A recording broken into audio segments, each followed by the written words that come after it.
Good evening. I'm Savannah Pratt. Last year, over 53,000 Americans died from opioid-related overdoses. This means that in just 1 year, more Americans died from opioids than car wrecks. And it's roughly equivalent to the number of Americans that died during 10 years of the Vietnam War. Join us tonight as we dig deeper into a subject that is ravaging America.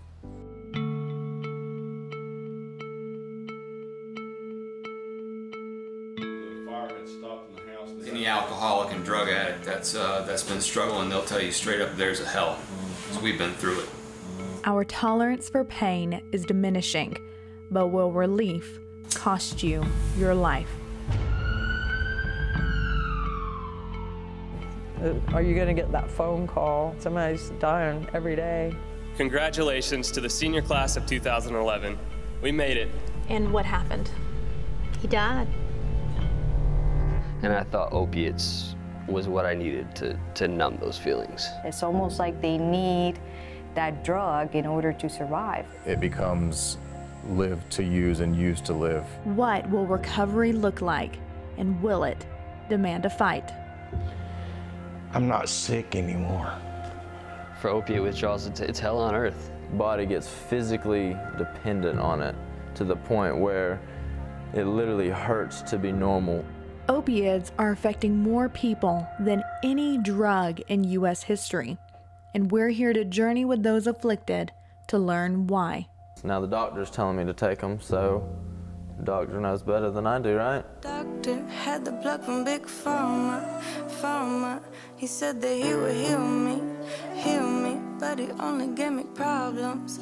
My drug dealer was a doctor.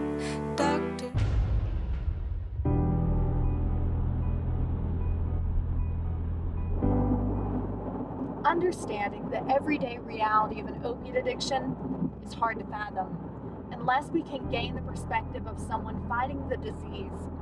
In North Georgia, there is a community where people are not alone in the struggle against opiate addiction, and this is where we are headed.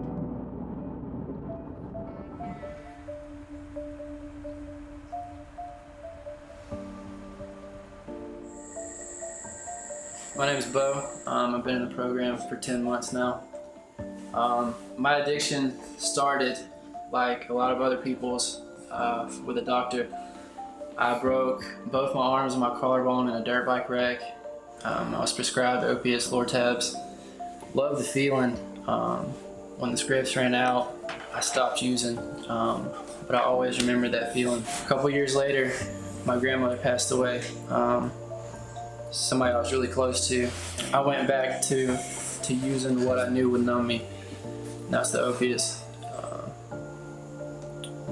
I knew I could use those, I could turn back to those, and I wouldn't have to feel the pain, I wouldn't have to feel the grief, wouldn't have to feel the sorrow, I wouldn't have to feel. When we receive an injury, little nerve receptors in our body let us know something is wrong. So we turn to prescription painkillers to help relieve that pain. But when the prescription runs out, sometimes the pain from the withdrawals can be even more painful than what the prescription was originally masking. I was addicted before I even knew what addiction was. I didn't know about physical dependency or withdrawals or any of that stuff.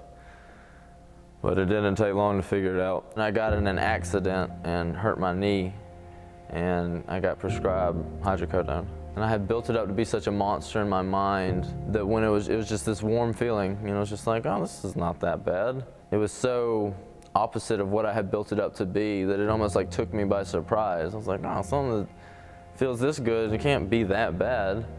Jonathan was no longer looking to medicate the pain from his knee injury, but rather medicate the pain from his withdrawals. It turned into that, you know, I hurt and I don't want to hurt. One of my family members, he had broke his back, and he was prescribed the oxycodones, the Roxys, but he had 15 milligrams. And I found one of those on the laundry room floor, and I tried that, and it was so much more powerful. I was like, wow, this one pill can do what 10 pills does. So I started doing those. It's like battling yourself every single day, I mean, even when you have some, it's not enough. I mean, I couldn't even make it through a night without having to wake up in the middle of the night just to do something, just to be able to go back to sleep, just to make it to in the morning. The outside appeared normal. He went to college and he had 3 jobs. But it was only a matter of time before the appearance of normal wore off. It's like you buy enough energy to be able to buy a little bit more energy later on with the drugs. I mean, it's no way to live. It controls you completely. Opiate addiction is reaching beyond our youth into an unexpected demographic. This is the 50-year and older users, and we don't hear about them very often. But in just 1 year, 2.7 million Americans over the age of 50 abused prescription painkillers. So what has caused such an increase in drug addiction within this demographic? 1 out of 10 Americans suffers from chronic pain. And that's an issue in our country, and this is the go-to medication to address that pain, even though, unfortunately, there is no evidence supporting the use of opioids for chronic pain. The addiction can start through treatment of chronic pain or invasive procedures like back surgery.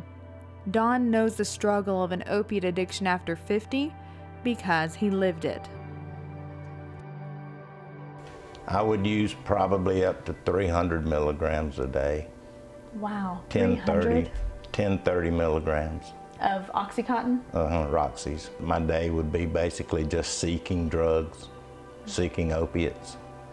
It wasn't a euphoric feeling anymore. It was just a maintenance type feeling so that I could function throughout the day. I would be able to work. I would be able to drive. I would be able to take a shower. Without it, it was almost impossible. It's just a constant battle. You're just constantly increasing the dosage so that you get that same feeling that the addict in you wants. And you know, according to the CDC, they say an amount to avoid is 90 milligrams a day. And so you were using the above. And that was the minimum. If I could afford more, I would use more. That was your minimum. It was 100 milligrams a day. So describe that feeling. What were you getting from using that much each day? I was basically just not being sick, not being what they call dope sick. With 2 months down and 10 months to go in recovery at the Jericho House, he's holding on to the future when he will finish the program. You've been here for 2 months. 2 months. How do you feel? Well, we had group the other morning and I started tearing up a little bit as I am now. It was, I'm not sick anymore. I don't wake up with that horrible sick feeling.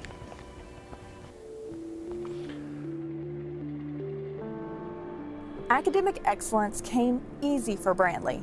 He attended Georgia Tech, but while he was there, he started using prescription painkillers, which escalated to becoming hooked on heroin. He graduated, but then eventually became homeless, a life that he never fathomed for himself, all started because of prescription painkillers. It became more of the 30 milligram uncut oxycodones, and it grew to be up to, I believe, 16 a day of those. So over 300 milligrams per day. As their tolerance continued to grow, Dawn and Brantley started using well over the recommended dosage. Once I was at that point, I had graduated from college and I was working full-time. I was a manager for Waffle House, a position that I settled for. So my day would start out with doing some pills, arriving at work at about 6:30 and having to start my daily tasks. By the time the drugs were starting to wear off, it was around lunchtime. And this was about an 8-month period. I would leave my store unattended in the middle of my shift for an hour, hour and a half to go get pills because I couldn't physically make it through the rest of my day. Eventually, his dealer became his roommate. I had numerous different dealers, but this one was very reliable.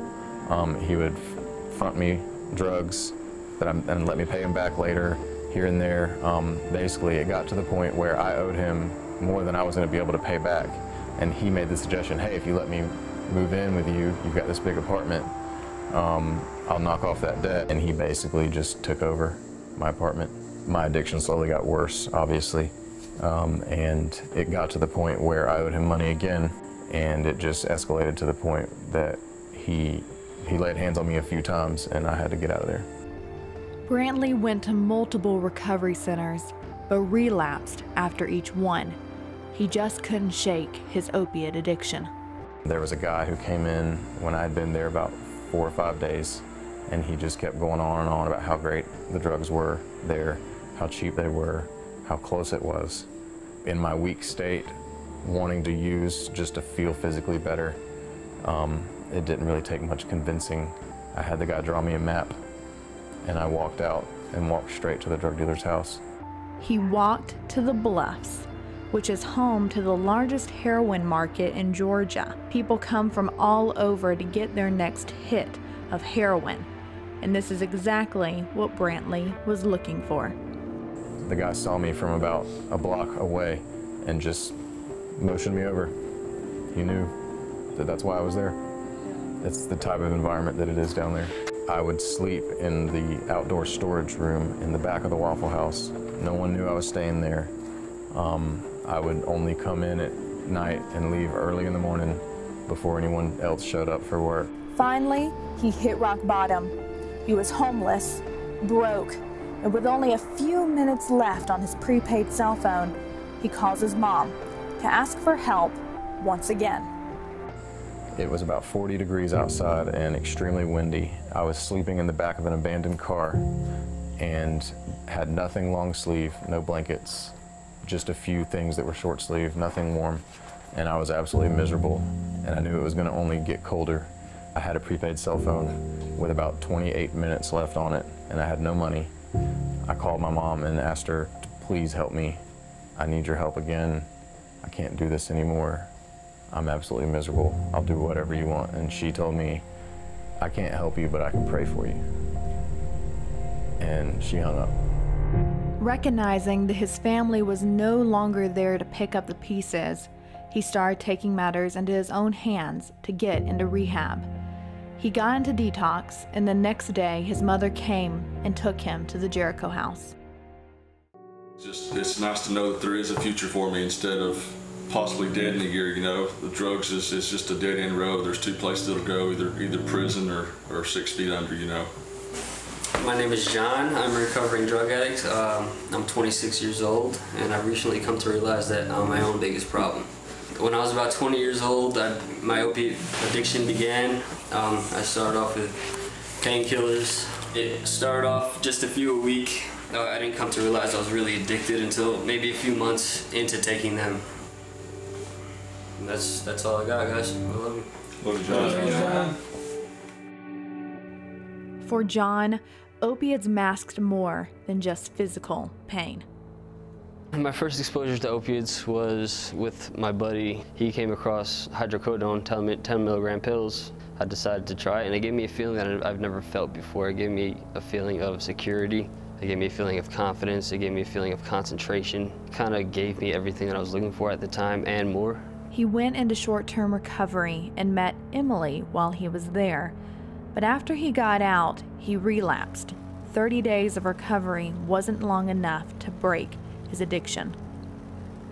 I'm put in a position where I'm given the opportunity to change my life. I'm still trying to cheat my way through life, and it's not working. After he relapsed, their relationship was torn apart. With a baby on the way, he knew it was time to make some changes. So he chose long-term recovery at the Jericho house. I'm gonna feel accomplished. I'm gonna feel like I just got over the biggest hill. It's hard being away from them every day. It really is. But I'm doing this for myself, I'm doing this for them, and I'm doing this for God. Opiate addictions can be all-consuming, but what causes them to be so addictive? Dr. Carmen Martinez is a psychiatric doctor at the DeKalb Addiction Center. She works with people with all forms of addiction, including opiates.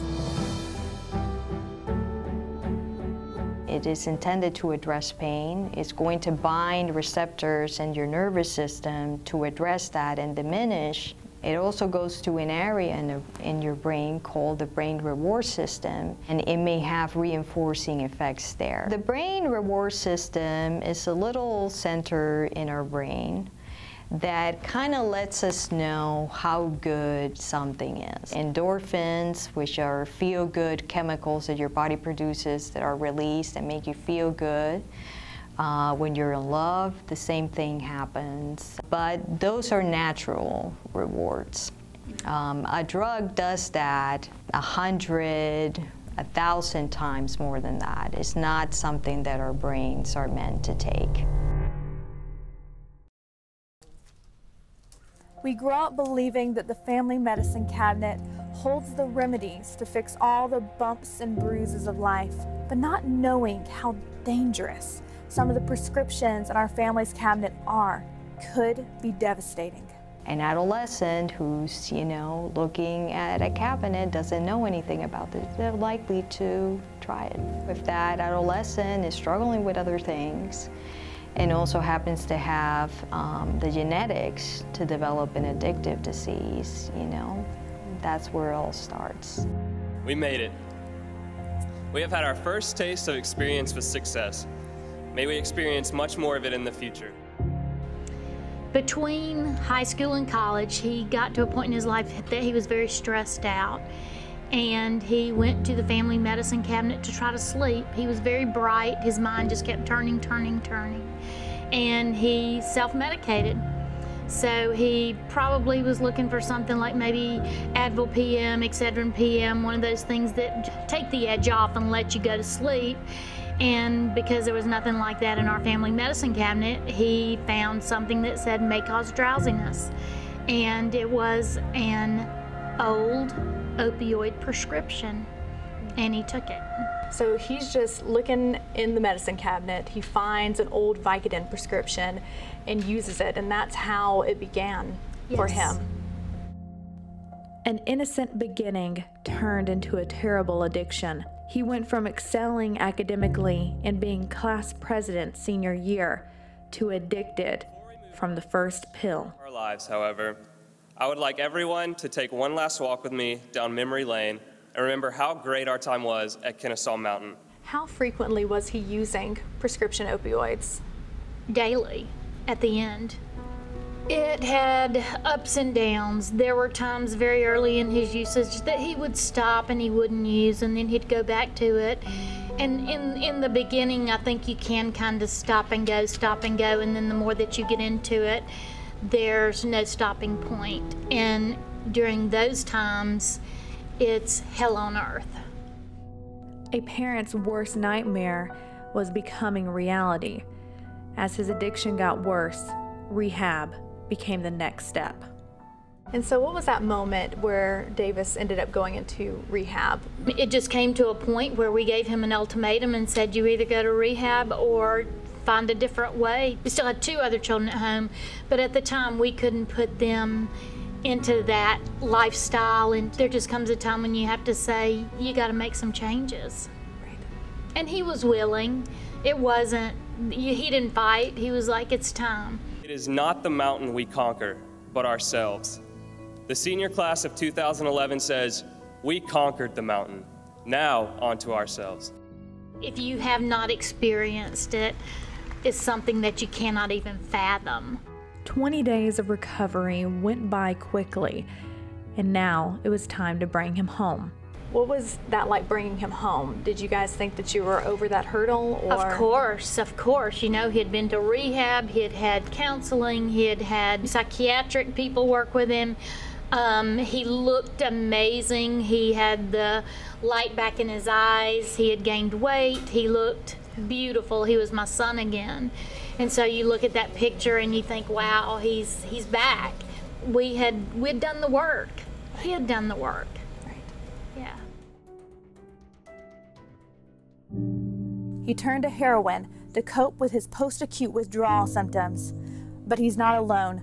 75% of Americans that become addicted to prescription painkillers eventually turn to heroin. And not knowing what that was or any experience with it or about it, what happened was his body began to crave again, and you just think, you know, this is this lifetime thing. I'm always going to have it. And so he started developing withdrawals again after he got out. And then you're thinking, what's this? We thought we were past this. No, he didn't share that with us. He never told you that he was having withdrawals. No. So he was just dealing with that on his own. Wow. Heroin seemed to be the most immediate relief. He progressed into it just like most people do. Pills go for about $1 a milligram on the street. You start with a 10 milligram opioid prescription, you're paying $10 maybe 3 or 4 times a day. Well, then you go to 20 and that doubles your money. You go to 30 milligrams, that triples your money. So what you're paying $300 or $400 for in a day, pill-wise, you can get for $10 a day in a bag of heroin. Heroin's just the next step. It's cheaper, it's stronger. Was that ever a difficulty to find prescription drugs, though? I had a hard time finding them where I relocated in Florida, which is why I used heroin for the first time. And it's accessible, more potent, and more addictive. Heroin was the only thing that I really wanted because of the price and because of how potent it is. You don't feel it coming on. It's just like me sitting here talking to you, and all of a sudden you're waking up and it's 4 hours later and you feel crazy, like your face, your whole body's like doesn't have circulation going, so like you feel like if you sit it on your foot for a while and it goes to sleep, your whole body feels that way. You can't think straight, your equilibrium's all off. With the pills, you know what you're getting every single time because they're manufactured, they're FDA approved, you know what you're getting. With heroin, you never know. It enters your brain and leaves your brain very quickly, so it creates a compulsion to continue use. The need for more created desperation, meaning they would get it at any cost.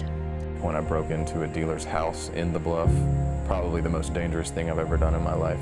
If I had been found, there is no question that I probably would have been shot in the head on the spot.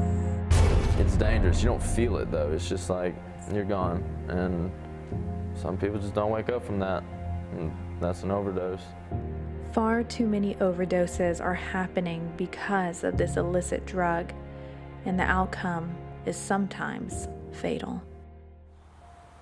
You had investigators show up at your door. What was your first thought when you opened the door and saw them? I was waiting for them. I knew. Davis had never not come home. Never. He left Monday night. He told me he loved me, he'd be back, and he never came home. And I knew. That's gotta be a parent's worst nightmare, to see an investigator show up at their door. And can you even remember what your emotions were in that moment? I just looked at him and I said, he's gone, isn't he? When you live with somebody who's using opioid prescriptions and heroin, 2 things are gonna happen. They're gonna end up in jail, or they're gonna end up dead. If you don't stop and get into recovery, those are your 2 options. Right. It's hard to imagine the pain of losing a child to heroin, and it's becoming far too common in our country. As we are looking for resolutions with one drug, there is now a newer, more potent drug on the market. In just 3 years, deaths have skyrocketed 540%, all because of fentanyl. Fentanyl is taking the opioid epidemic to a new level of urgency. Somebody grab the oxygen, please. Wait, she had Narcan. I still feel Narcan kit. You overdosed. I can't even see that. Right. And a fourth of this is potentially fatal. Anyone who wants to know just how powerful and deadly fentanyl is should hear his story. Fentanyl is receiving a lot of coverage because just touching it could be fatal. It is usually prescribed to patients in advanced stages of cancer. However, it is 50 times more potent than heroin. And I got on fentanyl, fentanyl patches, fentanyl lollipops, suckers. And how did you start using fentanyl patches? They were just offered to me from someone, hey, I got some fentanyl patches, you want to try those? Sure. And were they just coming from off the street, or where were they coming from? They usually come, the ones I was getting was coming from cancer patients. Wow.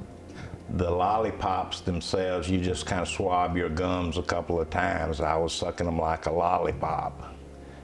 Wow. And, you know, and I would get extremely high off of that and would just nod out. Fentanyl also comes in a patch. It's designed to be up to 50 to 100 times more potent than morphine. You usually just put them on and go through your day, but it got to the point where I was cutting the tip off of the patch and orally administering the gel in my mouth and taking it orally. And wow. Yeah, right across the street from where I lived was a 911 service, and they had to pick me up a couple times to take me to the hospital. Narcan me or something, you know, get me back. So you've OD'd a couple of times? Yeah. Really? Yeah. Really, I was just angry when I came to. Why were you angry? Because I was in withdrawals. Mm. The Narcan takes you straight out of your euphoria, I guess you could call it. And do you think fentanyl is changing the playing field when it comes to overdoses? Yes. Most definitely.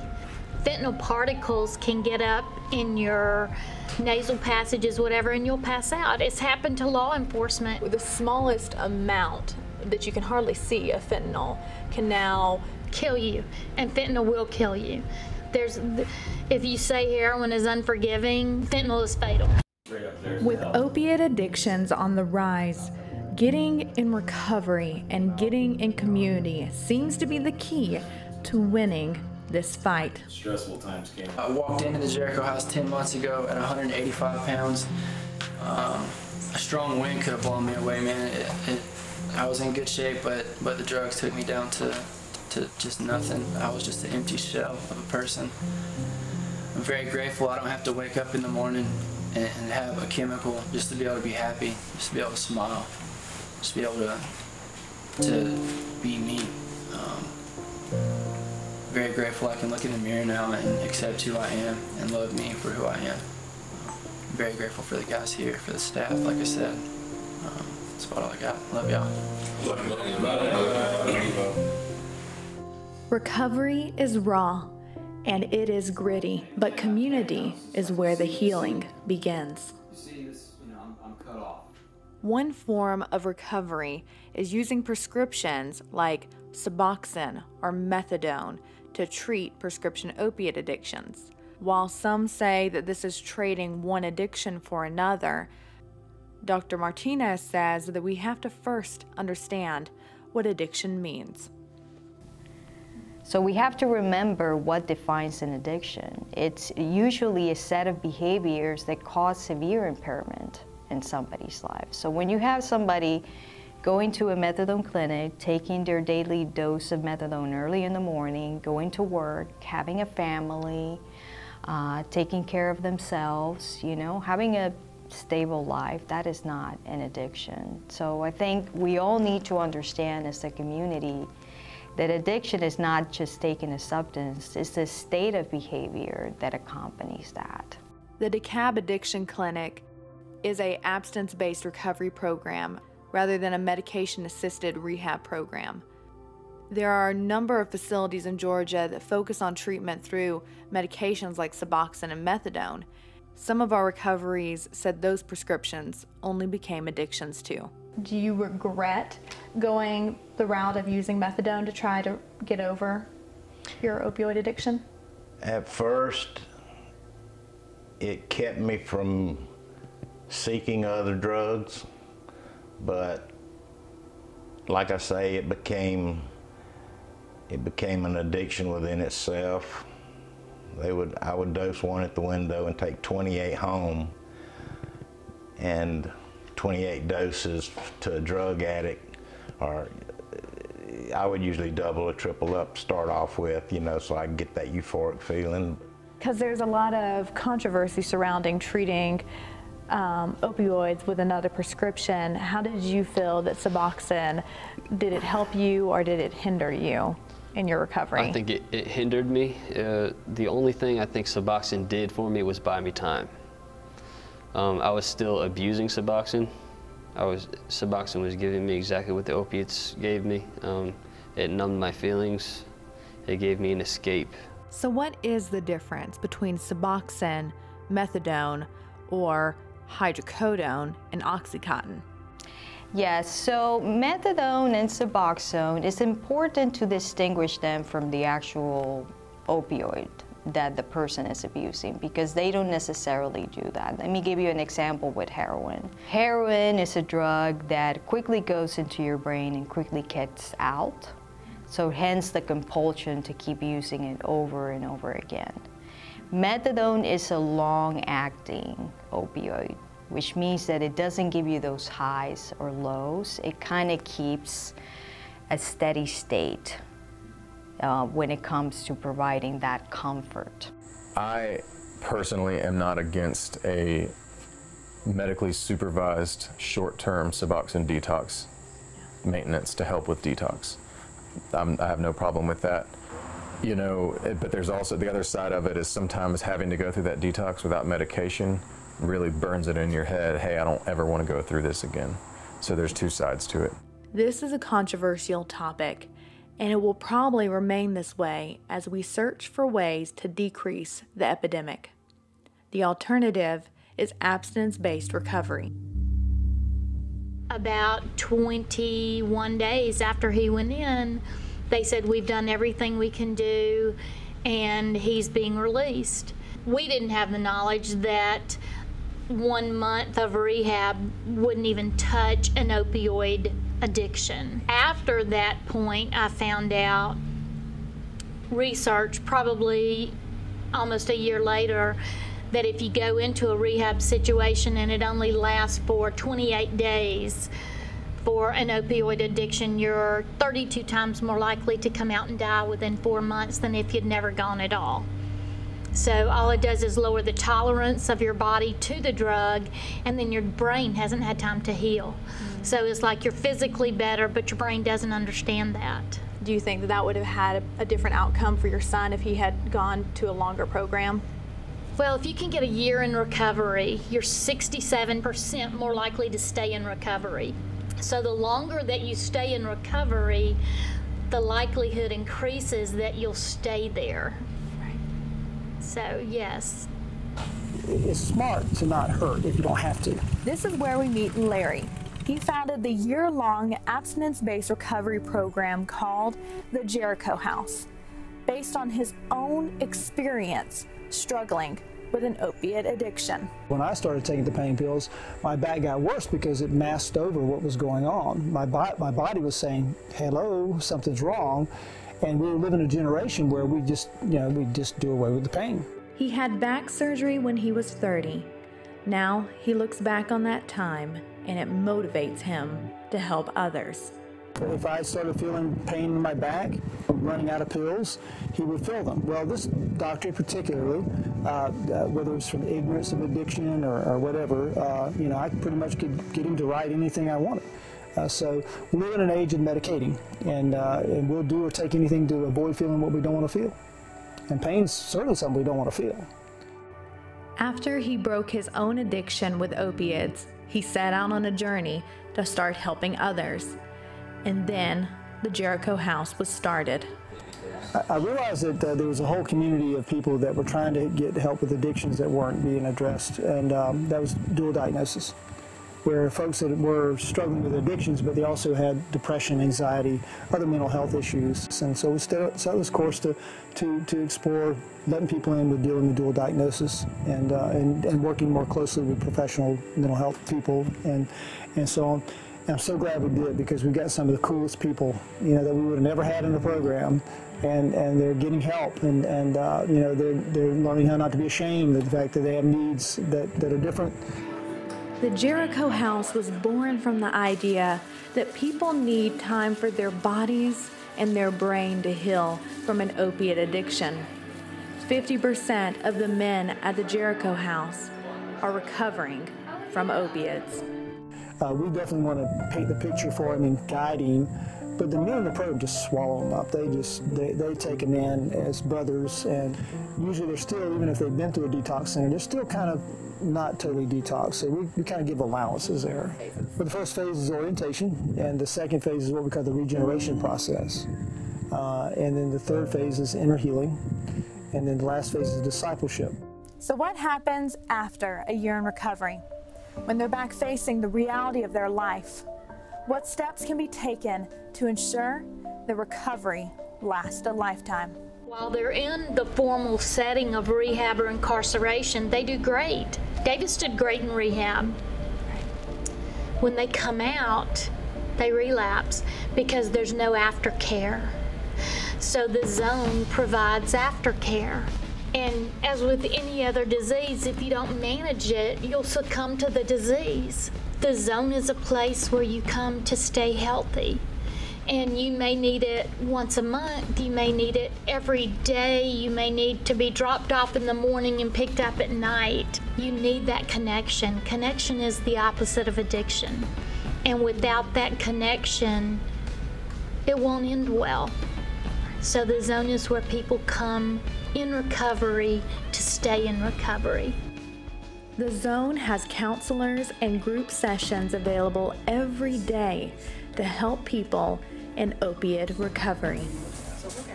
And so if somebody's wanting to come to the zone, what is that process like? They just come to the front door? Walk through the door. It's that simple? It's that simple. And like here-ish, just draw a line across. There are many things to keep people entertained at the zone, including art class and music therapy. Why a coffee shop? Why did you guys decide to put a coffee shop here?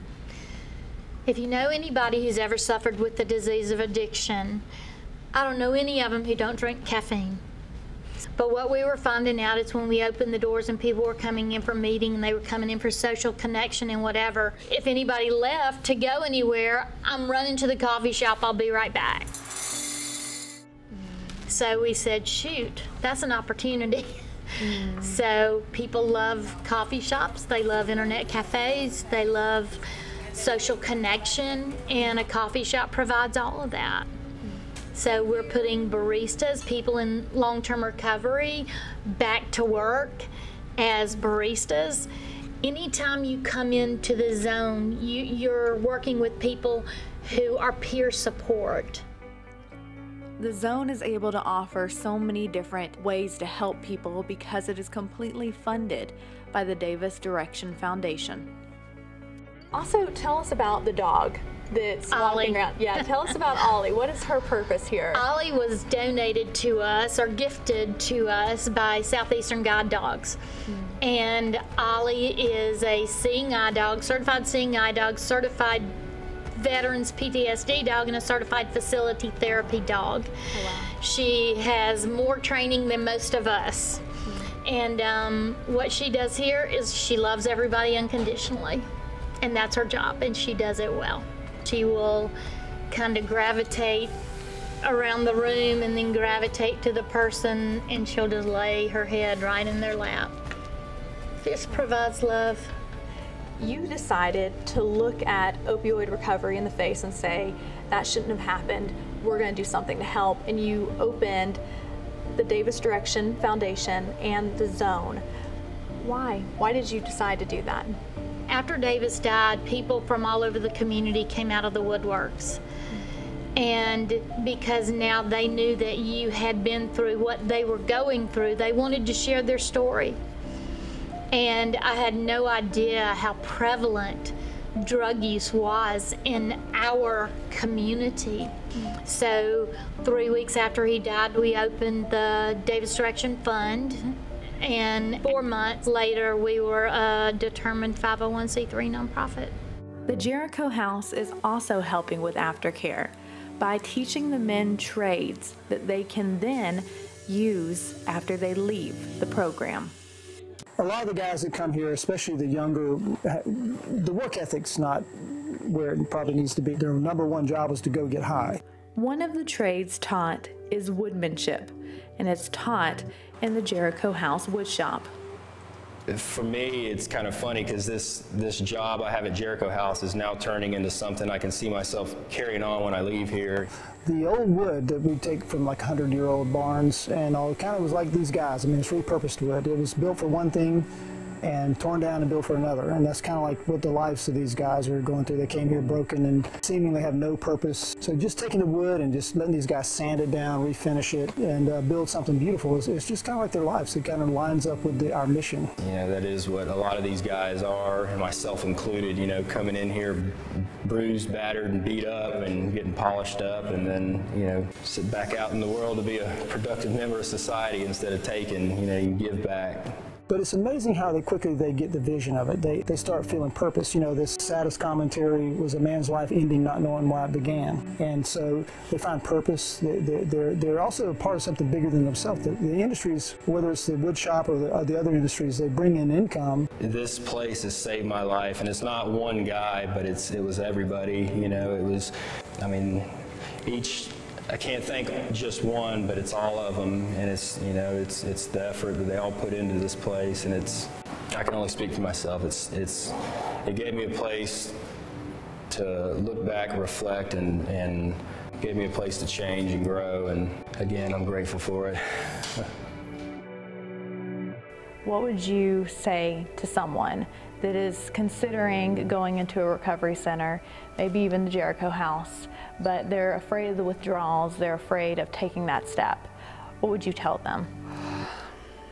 Just like any change in your life, at first it's all new, it's uncomfortable. For opiate withdrawals, it's hell on earth, it is. But once you get past the first stage, it's all worth it. It's like you're seeing life in a different lens. It's amazing.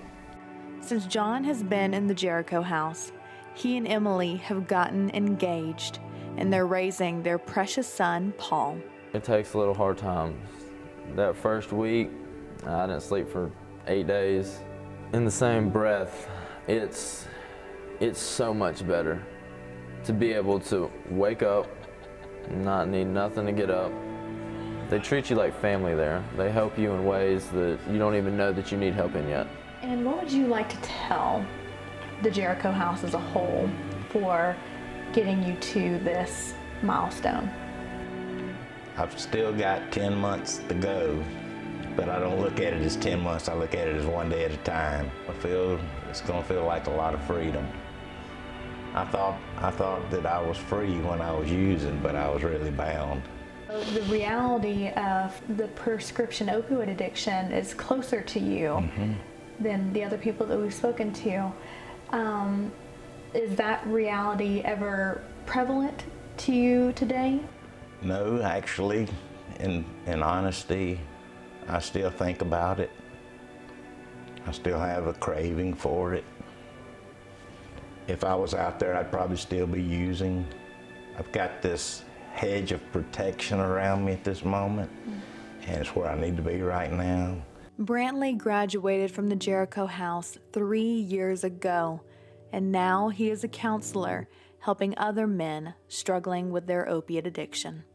It's really exciting. I never thought I would make it this far. I used to look at people with 3 years clean like, how did you do it? But being a counselor here now on staff, I enjoy getting to use my story to help other guys who are going through similar things. I would say the best thing the Jericho House did for me was it helped show me who I really am. I didn't know who I was.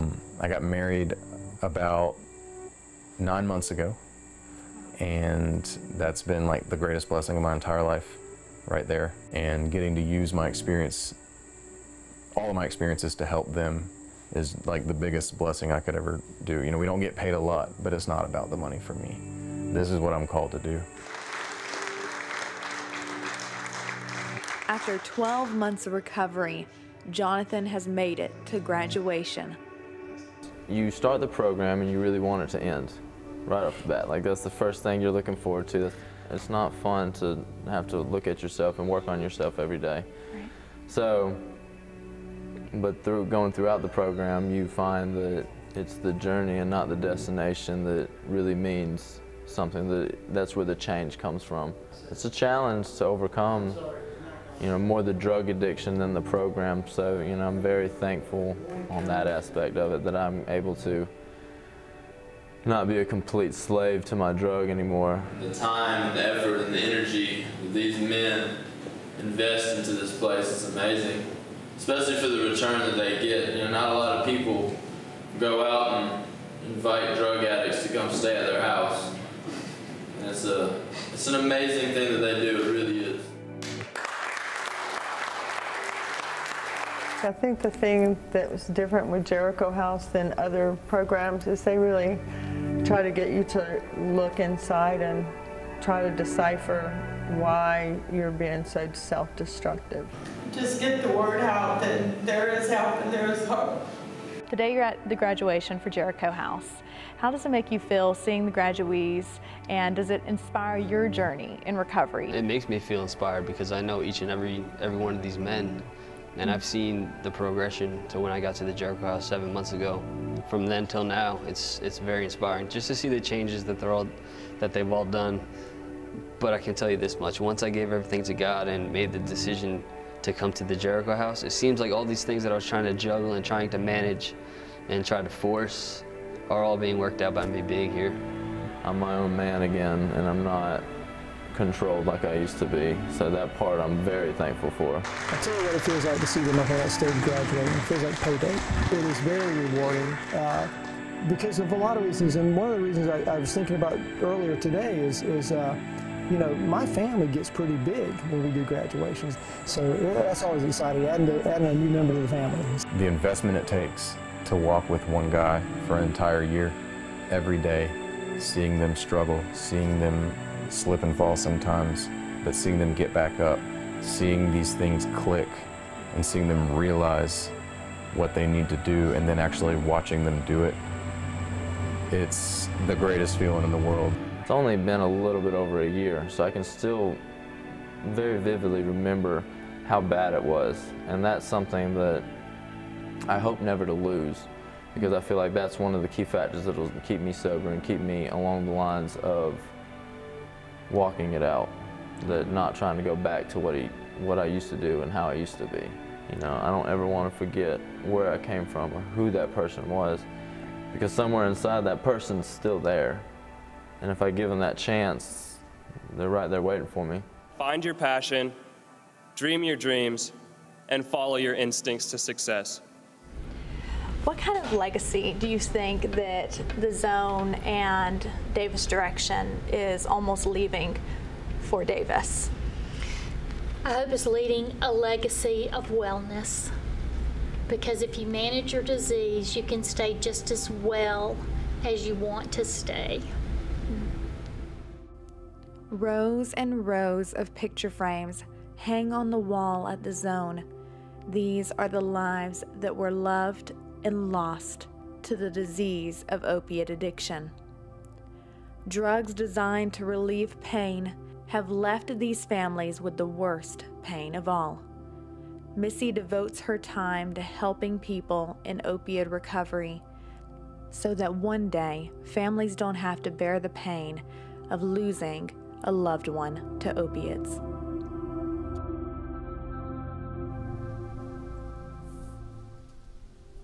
Long-term recovery and community seem to be the common threads in breaking an opiate addiction. As a nation, we prescribe and use opiates too much for too long. Maybe we don't need to medicate all the pain away. If you need help in addiction recovery, go to these links. People are ready to help you move forward in taking back your life. I'm Savannah Pratt. Thank you for joining us tonight and watching Addicted, the Opioid Epidemic. Good night.